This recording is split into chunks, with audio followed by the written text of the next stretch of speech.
अस्सलाम वालेकुम। उम्मीद है आप सब ठीक ठाक होंगे। अल्हम्दुलिल्लाह मैं भी ठीक ठाक हूँ। तो आज एक जनरल सी वीडियो है जिस पे मैं आपको बताऊंगा कि कौन कौन से पॉसिबल चैलेंजेस होंगे जो आप रशिया आते ही फेस करेंगे।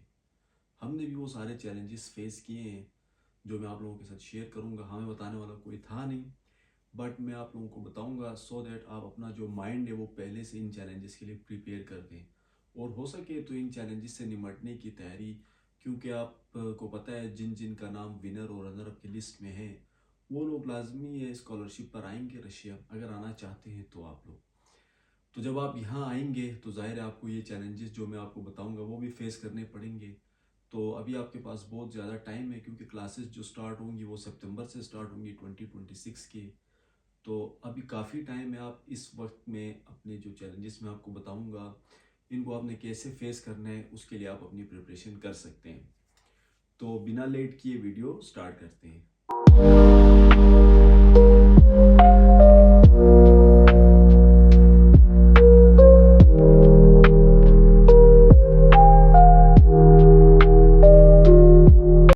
अच्छा, तो सबसे पहला और जो मोस्टली कॉमन प्रॉब्लम या कॉमन चैलेंज जो स्टूडेंट्स के बीच में होता है वो है लैंग्वेज का। जैसा कि आप लोगों को पता है रशिया के अंदर जो है वो इंग्लिश स्पीकिंग ना होने के बराबर है। स्पेशली डॉक्यूमेंट ऑफिस में, पब्लिक प्लेसेस में या आपकी इवन यूनिवर्सिटीज़ में भी काफ़ी स्टाफ ऐसा होता है जिसको इंग्लिश समझ में नहीं आती। तो इसको ओवरकम करने के लिए आपको रशियन लैंग्वेज लाजमी आनी चाहिए, ठीक है। अब जो students Russian taught program select करते हैं उनके लिए तो खैर प्रिपेटी ईयर मस्ट है, बिना प्रिपेटी ईयर के तो वो रशियन टॉट ले ही नहीं सकते ना। बाकी अगर आपने इंग्लिश टॉट प्रोग्राम में आना है तो मेरी रिकमेंडेशन यही है कि आप प्रिपरेटरी कोर्स लेके आएँ, क्योंकि यहाँ आप एक साल में रशियन लैंग्वेज सीख जाएंगे। अगर आपका लॉन्ग टर्म रहने का इरादा है रशिया के अंदर तो लाजमी ये प्रिपरेटरी ईयर आप लेके आएँ, क्योंकि जब आप लैंग्वेज ही नहीं सीखेंगे तो फिर आप यहाँ रह कर क्या करेंगे। क्योंकि रशिया में बिना रशियन लैंग्वेज के आप ज़्यादा कुछ भी नहीं कर सकते, ठीक है। लैंग्वेज बहुत ही मस्ट है अगर आप लॉन्ग टर्म के लिए सोच कर आ रहे हैं तो। बट जो स्टूडेंट्स कह रहे हैं कि नहीं मैंने मास्टर्स करना है उसके बाद कहीं और का प्लान बना लूँगा, कहीं और जाऊँगा या 2 साल के बाद निकलना है, जो मतलब in short directly English taught programs में आ रहे हैं, उनसे यही रिक्वेस्ट है कि फिर भी आप भी रशियन लैंग्वेज सीख कर आएँ, क्योंकि यहाँ आपको बहुत ज़्यादा प्रॉब्लम फेस करना होगा। आप कहीं भी जाएंगे तो आपको रशियन लैंग्वेज बोलनी है, इंग्लिश यहाँ बिल्कुल ही ना होने के बराबर है। अभी आपके पास काफ़ी टाइम है, कोशिश करें रशियन लैंग्वेज सीखें। कहाँ से सीखना है, वीडियोस देखें, मतलब कहीं से भी सीख ले आप, लेकिन सजेशन यही है कि सीख ले। अगर नहीं सीखेंगे तो यहाँ पर बहुत ही ज़्यादा आप ख्वार होंगे, बहुत ही डिस्टर्ब होंगे, क्योंकि आप हर जगह आप ट्रांसलेटर लेके घूम रहे होंगे, हर किसी के सामने आप मोबाइल लेके जाएंगे ट्रांसलेटर, तो ये अच्छा भी नहीं लगता। कोशिश करें बेसिक रशियन जो लैंग्वेज है जिससे कम्युनिकेशन थोड़ी बहुत हो जाए वो सीख लें, ताकि आपका जो यहाँ पर काम हो वो आसान हो जाए, ठीक है। वरना बहुत मुश्किल ही बना आप टैक्सी वाले से या किसी स्टोर में बेसिक कन्वर्सेशन भी आप इंग्लिश इनको आती नहीं है तो आप नहीं कर पाएंगे। तो बेहतरीन सजेशन यही है कि आप अभी टाइम बहुत है आप लोगों के पास, रशियन लैंग्वेज सीखें, मूवीज़ देखें, कार्टून्स देखें, डुओलिंगो ऐप है उससे पढ़ें। तो ये कुछ प्लेटफॉर्म्स हैं इनके थ्रू आप रशियन लैंग्वेज सीख सकते हैं। और उसके बाद जो दूसरा प्रॉब्लम है रशिया में जो सारे इंटरनेशनल स्टूडेंट्स जितने भी आते हैं वो फेस करते हैं वो है जॉब्स का। देखिए इसमें कोई शक की बात नहीं है कि रशिया में जॉब्स तो हैं, लेकिन और जॉब्स हैं, प्रोफेशनल जॉब्स भी हैं, लेकिन उनके लिए आपको डिग्री और रशियन लैंग्वेज चाहिए।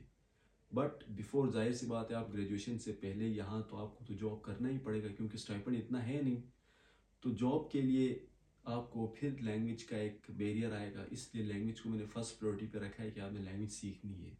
बट कुछ जॉब्स ऐसी होती है जहाँ पर आप बिना लैंग्वेज के आप कर सकते हैं, थोड़ी बहुत ख्वारी होती है बट आप कर सकते हैं। लेकिन जॉब्स का मैं बता दूं, यहाँ पर आप आते हैं तो आपको रिमोट जॉब्स या और जॉब्स ही मिलेंगी, उनमें आपको काम करना होगा। बाकी हर सिटी में ये जॉब्स अवेलेबल होती हैं, मॉस्को में ज़्यादा है क्योंकि कैपिटल और बड़ा शहर है। सेंट पीटर्सबर्ग में एज़ कम्पेयर टू मॉस्को कम है, वेजेस भी कम है और जॉब्स भी थोड़ी बहुत कम है, बट जॉब्स मिल जाती है। और जॉब्स ही होंगी, आपको करनी पड़ेंगी जॉब्स, लेकिन इन जॉब्स को आपने हंट करना होगा, ढूंढना होगा। ये थोड़ा चैलेंजिंग होता है स्टार्ट में, ज़ाहिर है आपका अगर कोई जानने वाला नहीं है तो ये बहुत मुश्किल होता है आपके लिए कि जॉब ढूंढना, लेकिन कोई मसला नहीं है। जब आप यहाँ पर आएंगे तो आपके फ्रेंड्स बनेंगे इंशाल्लाह, फिर आप आहिस्ता आहिस्ता बाहर निकलेंगे तो आपको पता चल जाएगा कि जॉब्स कैसे ढूंढनी है। बट ये है कि जॉब्स मिल जाती हैं, लेकिन आप ऑनलाइन जॉब्स भी कर सकते हैं। अगर कोई जैसे फाइवर होता है, अपवर्क होता है, अगर आप फ्रीलांसिंग करते हैं तो आप वो चीज़ें यहाँ भी कर सकते हैं। बट उसके लिए आपको कोई अपना सर्वर ख़रीदना होगा जहाँ पे चीज़ें चलती हो स्मूथली। रशियन इंटरनेट पे आप ये चीज़ें नहीं चला सकते क्योंकि ये आपको पता है सेंक्शंस की वजह से बैन है। तो अगर आप कोई पेड सर्वर ख़रीदते हैं किसी कंट्री का तो उस पे ये सारी चीज़ें ऑनलाइन अर्निंग वगैरह की जो भी आप करते हैं वो आप कर सकते हैं। तो इसके थ्रू आप जो और जॉब्स की झंझट है उससे बच जाएंगे। और तीसरा जो चैलेंज है, वो है मौसम का, वेदर का। वेदर क्योंकि आपको पता है मोस्टली जो स्टूडेंट्स आते हैं गर्म इलाकों से आते हैं। बट यहाँ ऐसा नहीं कि फैसिलिटीज़ नहीं है। अभी मेरा रूम में मैं बैठा हूँ, मैं टी शर्ट पे बैठा हूँ, बिल्कुल नॉर्मल टेम्परेचर है। बट बाहर इस वक्त -21 चल रहा है। तो बाहर का जो वेदर है वो बहुत ही सर्द होता है रशिया में। इवन समर्स में भी इतनी सर्दी नहीं होती, मैक्सिमम 25 डिग्री या 30 डिग्री तक जाता है। तो सर्दियों एक बहुत ही चैलेंज है। ऐसा नहीं कि आपको मेट्रो में या सर्दी, बट फिर भी जब आप बाहर जाते हैं तो सर्दी होती है, इसलिए थोड़ा आपने सर्दी का सोच के आना है रशिया में, ठीक है। एक और चैलेंज, चौथा जो चैलेंज है वो है मेडिकल का। क्योंकि यहाँ पर मोस्टली स्टूडेंट्स आते हैं अपना मेडिकल पाकिस्तान में या इंडिया से सही से करवाते नहीं है यहाँ आने के बाद। क्योंकि यहाँ इनका बिल्कुल सही स्मूथ मेडिकल होता है। अगर इस मेडिकल में आपका कोई इशू बनता है, कोई इशू निकलता है तो ये आपको सीधा डिपोर्ट करते हैं। इंशाल्लाह मैं नेक्स्ट वीडियो में मैं आपको बताऊंगा कि यहाँ पे कौन कौन से मेडिकल टेस्ट होते हैं जो आपने पहले ही अपनी कंट्री से करवाने और अपने आप को क्लियर करके आना है। अगर आप वो क्लियर करके नहीं आएंगे तो यहाँ आपका टाइम, पैसे, वक्त सब ज़ाया है, आपको डिपोर्ट कर देंगे। तो ये चीज़ें आपने लाजमी तौर पर करनी है, ठीक है। तो इस तरह के कुछ छोटे मोटे चैलेंजेस हैं, इतना आपने घबराना नहीं है। एक चैलेंज होता है मनी ट्रांसफ़र का। अगर कुछ स्टूडेंट्स जो सेल्फ फाइनेंस पर आते हैं, जो घर से मंगाना चाहते हैं पैसे, या कुछ स्टूडेंट्स यहाँ जॉब करते हैं, वो पैसे पाकिस्तान या इंडिया तो खैर आप इजीली भेज सकते हैं। पाकिस्तान आप बैंकिंग के थ्रू नहीं भेज सकते क्योंकि पाकिस्तान के साथ इतने अच्छे रिलेशंस नहीं है। तो पाकिस्तान के लिए आपको ट्रेडिंग के थ्रू पैसे भेजने होते हैं, या किसी बंदे को P2 टू पर्सन आपको पता है पैसे भेजने होते हैं। ये भी थोड़ा चैलेंजिंग है। फॉर एग्जांपल कभी अगर कोई इमरजेंसी होती है तो आप पैसे मंगाया भेज नहीं सकते हैं, इसलिए आपको ट्रेडिंग के थ्रू ही ये सारी चीज़ें करनी होंगी। ये भी एक छोटा सा चैलेंज है यहाँ यहाँ आने के बाद आपको फेस करना पड़ेगा।